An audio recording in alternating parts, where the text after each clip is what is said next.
If I didn't tell you how I was feeling about something, you would be hurt because you'd be like, Kina, you robbed me of an opportunity to do right by you. I love that you said that.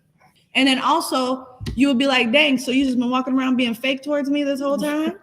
I have a shadow work story to talk to you about. Okay. That revolves around 70-30, and everything you just said I resonated with. Okay. It's robbing me the opportunity to even give me a choice to respond to your authentic self, because you chose not to be your authentic self. Yeah. Ooh, we already talked about that. Yeah. Okay. Yeah. But people want that. And it seems maybe we just grew up in a society where everybody was just taught to be a liar. And I think that toxic positivity probably has a part to play in that. Absolutely. And thinking that emotion, and as kids, right, being trained to not have feelings like sadness or anger. Yeah. Or thoughts. Or even expressing our thoughts. Yeah.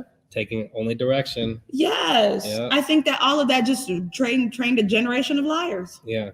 Pretty much. You know what I mean? Yeah. We're going to untrain the generation of liars to this podcast. We were taught that lying is equivalent to safety. You know what I mean? Mm-hmm. And so people have a false understanding of what safety even is. And the better you can lie, the better you can be safe. The more safe you can be. Man. Yeah. They're so disconnected.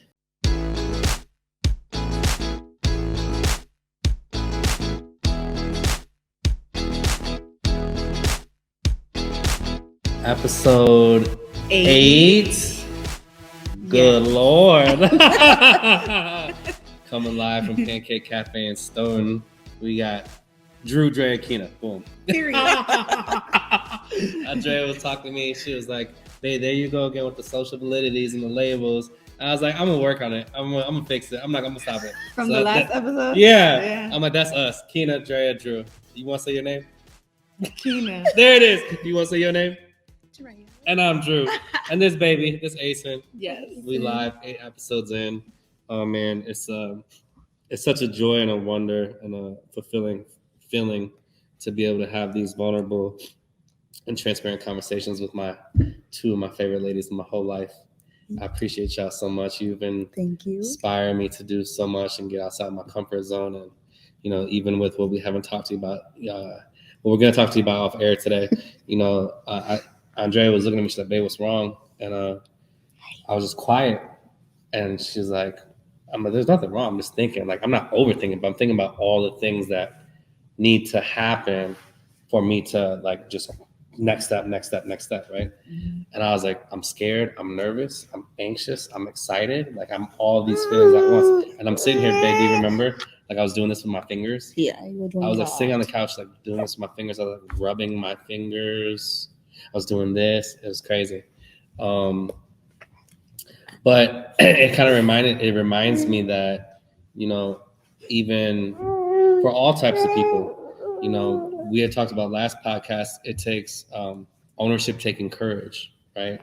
And I think about that, like, accountability, that takes courage, to be responsible for your character, that takes courage. And even in this moment where I was going through all these emotions, I'm like, man, it really does take a lot of courage to agree to something that is your life mission. You've been wanting to do it, and now it's just here. It's like, so let's do it. And you're like, oh, wait, hold up. Like, I don't know if I have the most courage. I got to feel in my tank. But I want to talk about courage today. And I've noticed this in my relationships, and I don't want to project the assumption that you two have as well. So I want to ask you this, like, the question I want to ask is, as you build and develop your character, and you elevate your level of awareness and your level of consciousness, right? That's what we're doing. Do you feel, as the people that you've currently been surrounding yourself with, do you feel like there are people in your lives that will disagree with the way you think or feel and not want to, like, be courageous and be accountable for their actions or emotions? So the question is as you elevate your level of awareness, do you feel like you're losing friends and family as you go? As I have elevated and grown, do I feel like people have been I'll use the word that one of my clients used last week, repositioned in my life. I love that. Yes. I resonate. Shout out to Beverly. Beverly who? Can we, or no? No, just Beverly. You Beverly just girl. say shout out to you, Beverly. Killing it. Repositioned. I love the way that she put that when we had our time together last week, repositioned in my life. And that's part of acceptance. That's part of understanding and seeing people, you know what I mean, who they are without expectation. And so I feel like people have been repositioned in my life. I don't feel like I've been losing anything or anyone. I feel like quality is more important, you know, than quantity. Yeah. And I feel, for me, I feel like, so when I took the time to sit still and be, so I could be very clear on what I'm supposed to be doing, what it's supposed to look like, and all of that stuff. When I took those, it took me 5 weeks of being still till I figured out this is what I'm supposed to be doing. Podcast, right, was one of the things, right? And I didn't necessarily know why. I didn't even necessarily know how, right? But I just knew that that was the thing that I wanted to put my energy into. And I was like, okay, so we've been doing podcasts, right? I've been realizing that I have been finding my voice, and through finding my voice and being authentic and revealing my true authentic self and stuff like that, you know. Shout out to the mission statement. I realized that the only thing that what's happening is I am becoming further aligned with my people, my tribe, my community, right? Like even today, I'm like texting her, like, oh, I was telling her, I'm so glad I get to see you this afternoon. I'm so glad that this is part of our weekly routine, our weekly ritual. It's like, this is the life that we are curating. We are curating this life. It's like, okay, the people who are important to me, who are special to me, like we have so much power that we can schedule ourselves to see each other and to be around each other. Like that can be a part of our work. You know what I mean? So I don't think as I'm expanding and developing in my own awareness and my own potential and whatnot, I don't think I'm losing anything. I think that if anything, I am becoming more refined and more aligned with whatever, you know, people and behaviors and activities best serve whatever my true purpose is. I like that. That's very well worded. I won't go into detail about that, but I will say that with elevation comes separation, and sometimes you just outgrow people, and we just kind of have to make room for the people that are supposed to be here, and that's kind of what happens when you are consistently growing and elevating. So, do you need to take any mental notes? Maybe you need me to take any? Okay, and that's respecting our action plan. You know what I'm saying? I really resonate, and I love the fact that you remove that hierarchical word loss, right? The winnings and losings, the win, the loss, and you replace it with reposition. And when you said that, I think I got chills from head to toe to head. You know, repositioning people in your life. I love that a lot. Another resonation that I had with you is when you talk about being like aligned with the tribe. I was just talking to Jason, shout out to At Your Core Communication, the producer, making it happen. Thank you for making it happen. Shout out to Jason. Shout out to Jason. Hey. Before you arrived, I was talking to him about one of my business partners and how he introduced me to his son. And I've known his son for a very long time. He's just a vibrant light. You know, he's very intellectual, sapiosexual. He's a leader who yearns for leadership, you know. And I was at their house for like 2.5 hours the other night. And we were talking about values, beliefs, goals, and visions. And he spit out his values and beliefs. He spit out his goals, and he didn't know what his vision was. And I was like, that's interesting to me. I was like, so let's have a mutual understanding of the word vision. Like, are you interpreting the word vision like your action plan on how to get to what you want to be successful? He's like, that's it. It's the action plan. That's why I don't know what my vision is. And I was like, okay, that's interesting to me because in my experience, if you make decisions based on your values and beliefs, and you partner with a tribe of people that have like-minded goals, you know, that is you are executing your vision. Yeah. You know, how you become successful is none of your business. Les Brown says the best, you know, it's none of your business how you become successful. There's people on this podcast that are yearning to be their raw, authentic version of themselves. And they're going to be around people once they start elevating their character, they start building, developing, and growing their character. They're going to find themselves repositioning people in their lives, right? Because there's going to be people where, like you guys said about gaslighting last week, and you educate me on that a little bit. When you're like, hey, when this happens, I feel this way. There's gonna be people like, no, you don't. You tripping, right? And how do you, say, is this person who says I don't feel this way, or no, this isn't the reality, but this is the reality? Is this the type of person that is going to want to be coached and learn different things that haven't been taught before? Or is this the type of person where we have to reposition, right? And if this is true to this is near and dear to my heart, because we talked about this with Mom, right? And how, we have friends and family in our lives that have been separated, that have been repositioned because of our focus just on being our authentic version of ourselves. It's not about being right or wrong. It's not about being good or bad. It's just about we want to be fulfilled and just being expressive in who we are.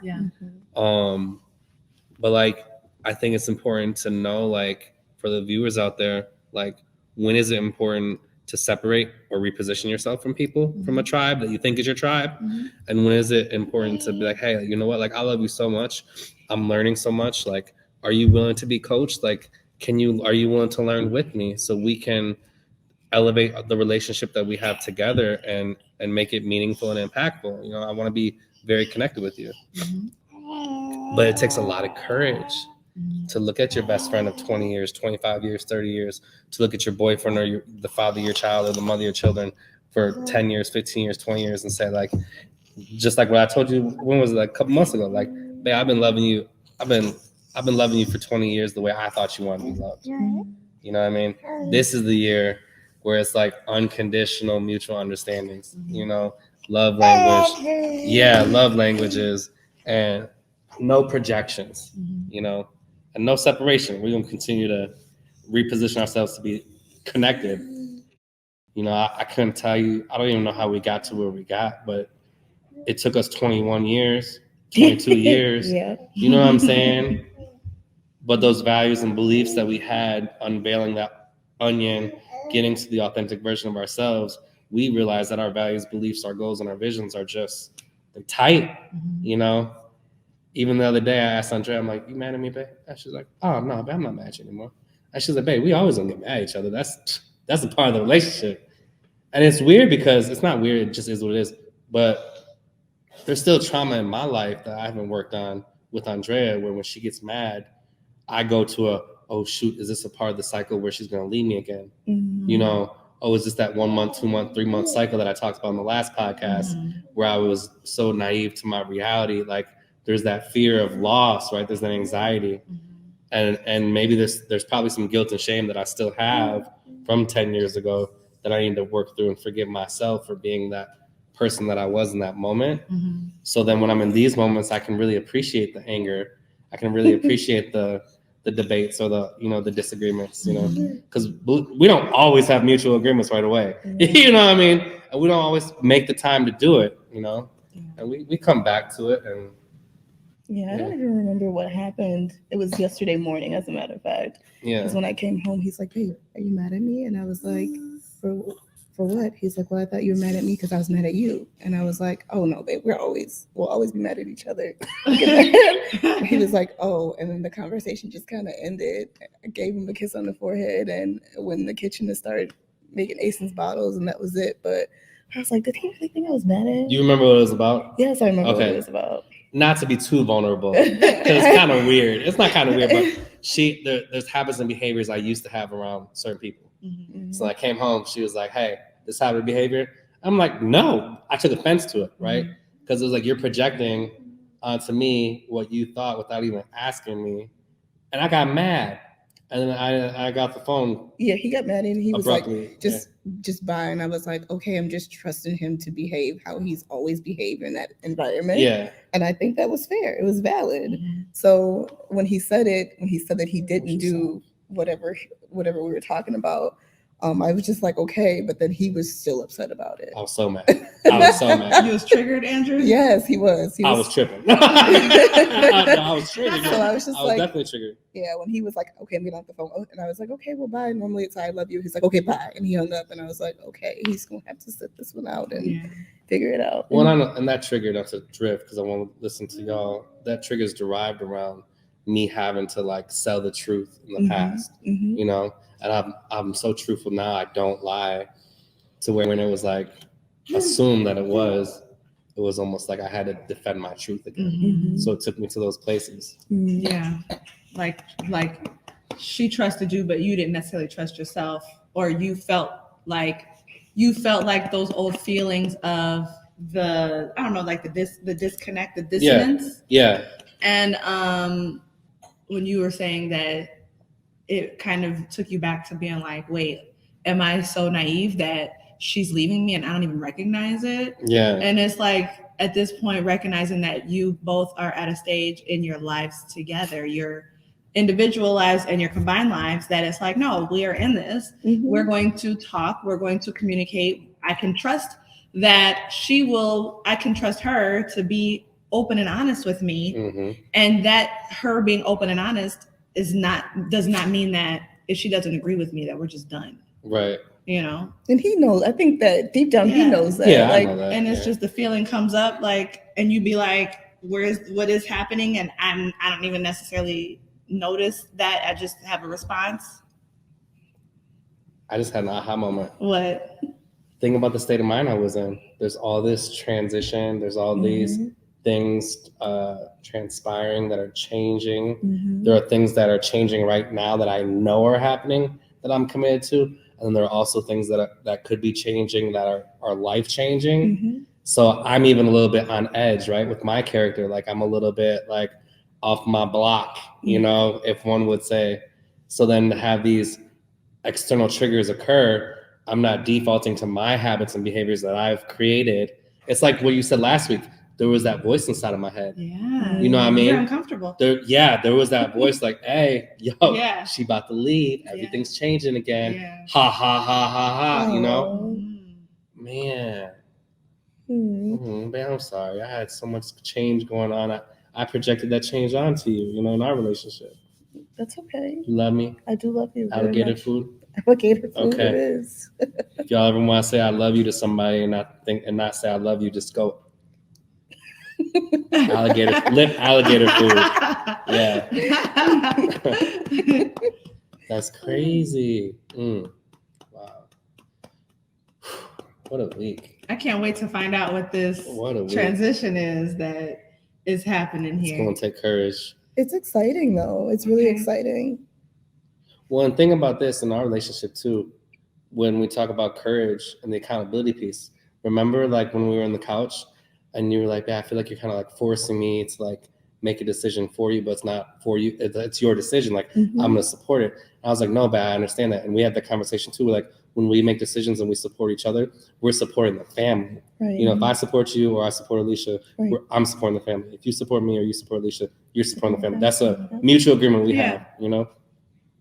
I remember when I was talking about like, I was like, I just want to know that you support the decision so we don't, and I keep going back to these traumas, right? Yes. Where I'm like, babe, I don't want this to be an argument down the road where you're like, I told you this would happen, or I told you that, you know, or like you made the decision, not me. I didn't want that separation. I didn't want that repositioning, you know what I'm saying? So the cohesiveness was important to you. Yeah. So that it felt like a team decision. And so that you also did not feel like there was blind spots that you was missing. Because this girl, she'll catch the blind spots. You don't. Yeah, you know, the cohesiveness, but that's what I search for sometimes.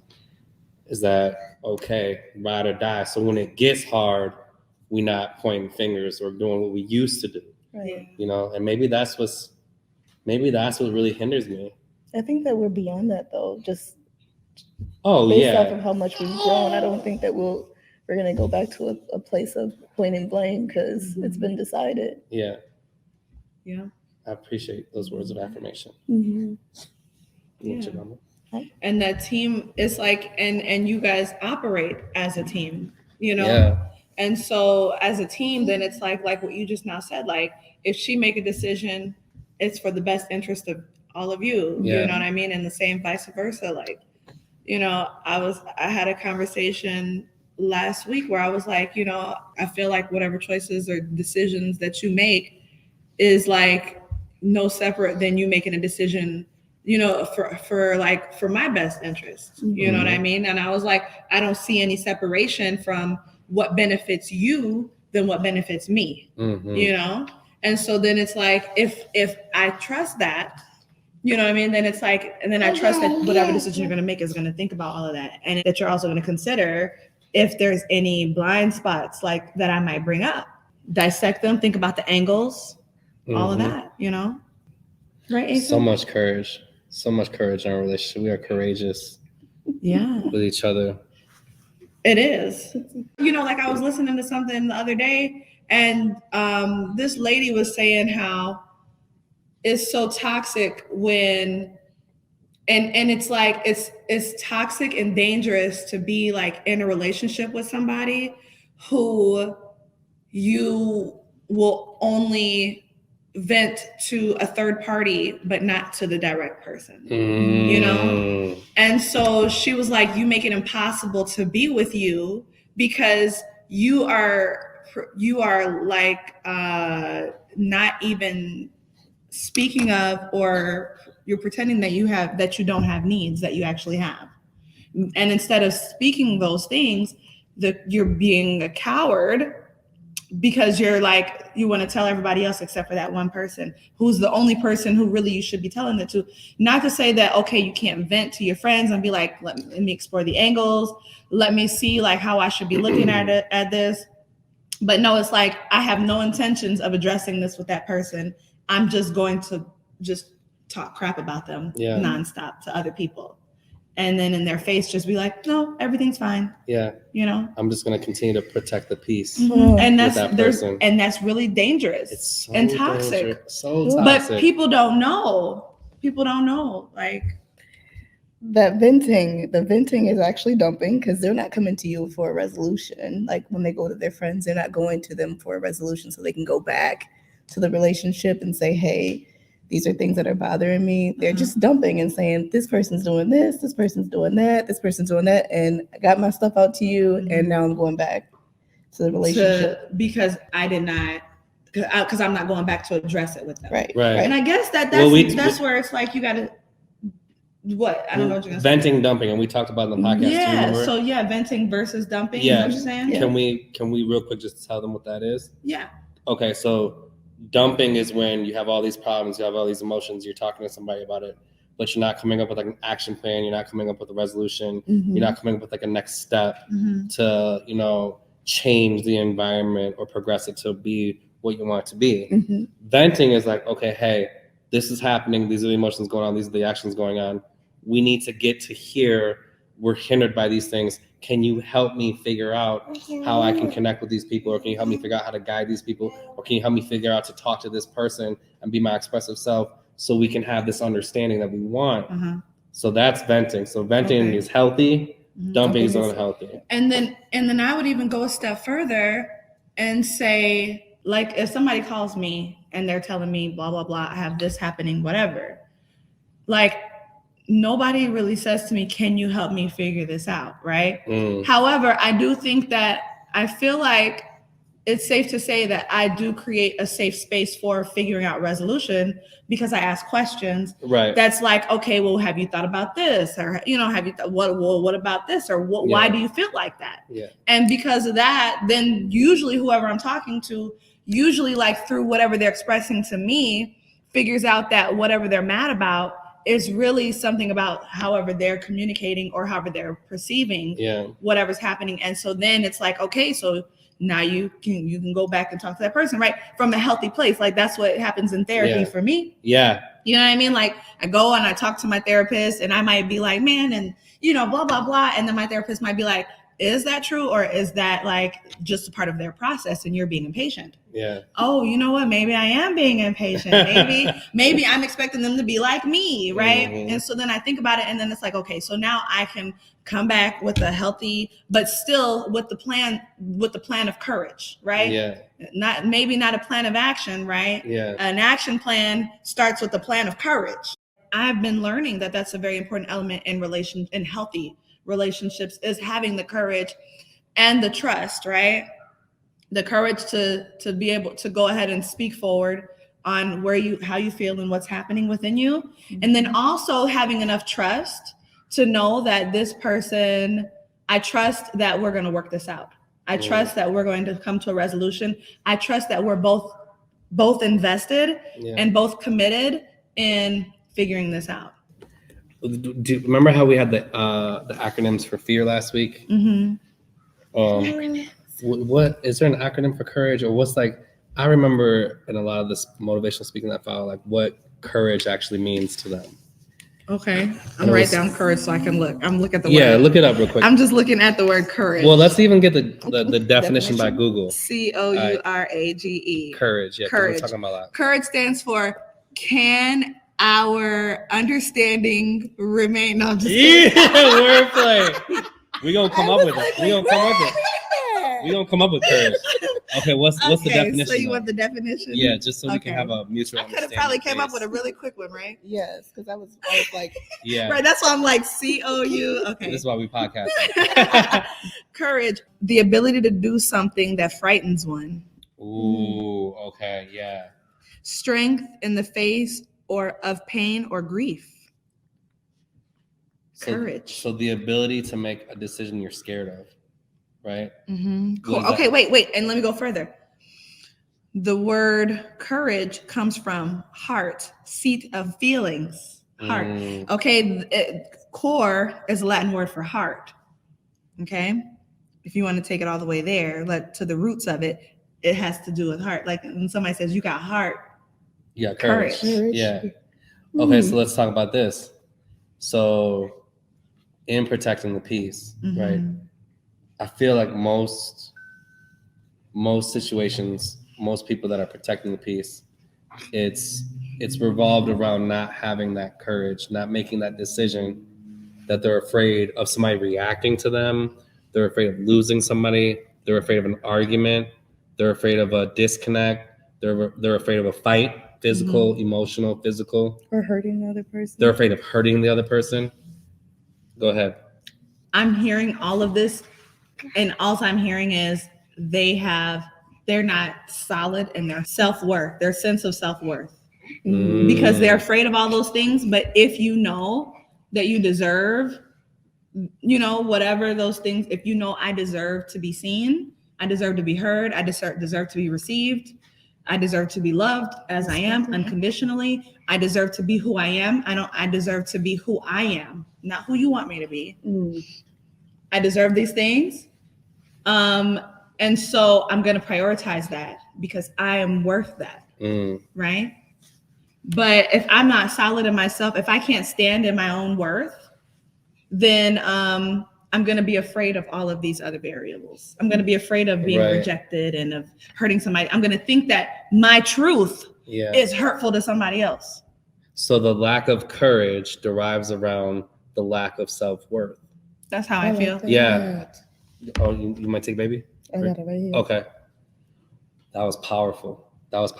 So it takes courage to be accountable for your actions. And it takes courage to work on your character. Then it also takes a different level of courage to then start coaching other people on loving me, connecting with me. This is healthy. These are my wants and my needs. But it's interesting. That's so interesting. That's a beautiful observation. The lack of your self-worth, lack of having courage to do is the lack of self-worth. The reason why I say that, it comes back to self-worth, is because if I am apologetic for who I am, instead of feeling resonant, powerful, purposeful, instead of recognizing like I am, a person, the one and only copy of me that exists on this earth, right? And if I'm apologetic for that, if I'm being apologetic for who I am, then I'm going to put everything and everybody first. And I just either don't think that I deserve or worth any of that. I was writing about self-love the other day. If you think that not speaking up for your needs is you putting other people feelings ahead of yours, and then if you translate that into an act of bravery, it's not. It could be an act of you thinking that you are better than them in a way, but that's also like an act of like self-hatred also. Because so this book I read, Living Your Yoga, Judith Hanson Lassiter, talked about this, and I remember telling people about it, where if you say, let's say if you was like, I'm going to I will drive a 24-hour drive from Madison to Florida because I can do that, right? If you said I'm going to do the driving, nobody else is going to drive, I'm going to take the wheel behind the wheel time. Okay. If you neglect your own needs, then in a way it's like ego saying, well, I'm like better than them. I'm better than Drea. I'm better than whoever else can drive in the car. I'm better than them. So I can handle my needs not being met. But it's like, what makes you better? You know what I mean? Besides you telling yourself or your ego that if she's capable of driving, why can't your needs be met? Right? And then you're saying, I'm going to sacrifice my needs, but I have the needs. I have the need. I'm just going to neglect it. I'm going to neglect myself. I'm going to pour hate on myself for the sake of making myself bigger than everybody else around me. And I'm going to call that me preserving the peace. I'm going to call that me giving of myself to everybody else. But that is a very disconnected way of giving. If you are depleting yourself in the process, you're hurting yourself. But the more you hurt, it's a very terrible cycle, right? Because the more that you hurt yourself, the more better that you think that you are to everybody else. But really, you're not. You're disconnecting yourself. Do you get what I'm saying? I wholeheartedly get what you're saying. So it's like people do that and they call it courageous, but really you're hurting yourself. And then you're also like becoming further and further distant from whatever the truth is. You're getting lost because you're disconnecting from your actual needs. So it's like if somebody is doing something that's bothering me and upsetting me, and I'm going to not tell them that they're hurting me, that whatever they're doing it's hurtful to me, I won't say nothing because I'm scared, because I don't have a good sense of self-worth, and so I'm going to trick myself into thinking, well, I'm better than them, so I'm going to neglect myself. I'm going to take the fall. I'm going to take the brunt of it. I'm going to take the hit, and I'm just going to put myself down into a hole, lost. But I'm going to tell myself that I'm making myself bigger and better. And so that's a very big disconnect. But you could just be aligned and be like, you know what? I didn't like that. You know what? That made me very uncomfortable. You know what? Can we try something different? Because I don't like this. Here's why. Can we talk about it? And the more you practice doing those things, the easier it also gets. And the more you can be trusting with whoever, the better the relationship can be, the more that you feel connected, seen, understood. Those are basic human needs that so many people go without because they're scared. I think on our next podcast, I'm gonna manifest. We're gonna talk a lot about self-worth and self-value. I'm gonna listen to this podcast like we normally do. Yeah. And see where we go with it. But I'm feeling like self-value, self-worth. And it's difficult. It's like you said, we've practiced this for years. I always tell people like what was difficult or is difficult to get to and now is easy. Like we don't want to like take away from that pain or that path. So what's like difficult to achieve? I would say this, it becomes habitual. It becomes routine. You know, and us being courageous and speaking our true truth, that is a habit and behavior we've instilled in us based on our values and beliefs and based on the amount of times we've had to practice it. I think I know that for 95% of America, it's not a habit or behavior that they've practiced. So it's so uncomfortable for them to not protect the peace and just be truthful and hurt somebody's feelings. You know? But does it hurt somebody's feelings, like, or is it a projection? You know what I mean? It could be both. Because so many people want to know the truth because nobody is hurting anybody's feelings on purpose. And so if I didn't tell you how I was feeling about something, you would be hurt because you'd be like, Kina, you robbed me of an opportunity to do right by you. I love that you said that. And then also you would be like, dang, so you just been walking around being fake towards me this whole time? I have a shadow work story to talk to you about. Okay. That revolves around 70-30, and everything you just said I resonated with. Okay. It's robbing me the opportunity to even give me a choice to respond to your authentic self, Yeah. because you chose not to be your authentic self. Yeah. Ooh, oh, we already talked about that. Yeah. Okay. Yeah. But people want that. And Yeah. it seems maybe we just grew up in a society where everybody was just taught to be a liar. You know, and I think that toxic positivity probably has a part to play in that. Absolutely. And thinking that emotion, and as kids, right, being trained to not have feelings like sadness or anger, Yeah. you know, Or thoughts. even have expressing Yeah. our thoughts. Yeah. Taking only direction. Yes. Yeah. I think that all of that just trained a generation of liars. Yeah. Pretty much. You know what I mean? Yeah. We're going to untrain the generation of liars to this podcast. We were taught that lying is equivalent to safety. Mm. You know what I mean? Mm-hmm. And so people have a false understanding of what safety even is. And the better you can lie, the better you can be safe. The more safe you can be. Man. Yeah. They're so disconnected. There's so many polarities and dissonances. I don't know if I want to say polarities, but there's too many like dissonance. That's not the right context, but I'm gonna still use it. Yeah. That we was trained in, and that's why relationships feel hard for people who are not used to communicating vulnerably and transparently. I'm probably messing up all of the conjunctions. You and your vibe, though. Hey, I love it. That's all right. I love when you get energetic and you just spit them out, yeah. because I feel like you have wordplay going on in your head, and then you have what words you would want to use, and then you have what words you want to put together. Yeah. I love it, and that's me knowing you. Yeah. You know, so Yeah. shout out to Podcast 8, Jason Hafman, at Your Core Communications. Thank you so much for making this manifestation, this affirmation be brought to light. Yeah. You know what I'm saying? Yay. For those who don't know, we're doing a leadership conference for Dame by Local on May 24th. That'll be open to the public. Yeah. I'll be speaking about building, developing, and retaining a team that feels safe and supportive. And Kina will be talking about the psychology behind leadership. So it's going to be very valuable, impactful. Yes. We'll be in front of a lot of business owners. We'll be in front of a lot of people that yearn to come to the leadership conference and gain some value and impact from it. So if you follow us, make sure you follow. Jason will be there doing what he does best, repping at Your Core Communications. And I'm excited. Yes. I'm excited to watch. So It'll be in person too. That's so exciting. In person. You get to see me, touch me. I don't know about touch, but I'm a hugger. If you're a hugger and you give me permission to hug you, I'll hug you. Yes. Yeah. I always tell people, how do you want to be greeted? High five, handshake, elbow, non-physical hug. Mm-hmm. I love that air hug. Yeah. So let me tell y'all how to find us. There it is.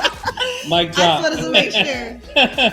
So check us out on Facebook, Instagram, YouTube, and all of the audio streaming platforms, Spotify, Stitcher, Apple Podcasts, Google Podcasts. Catch us on all of those. We drop new episodes every Tuesday. We drop our throwback episodes on Thursdays. We're on all of the social media platforms. We're still under TBD Podcast until we tell y'all differently. Okay. So check us out, y'all. The links and all of that is in the description below. Thanks, y'all. Holla back. See you next week. See you next week.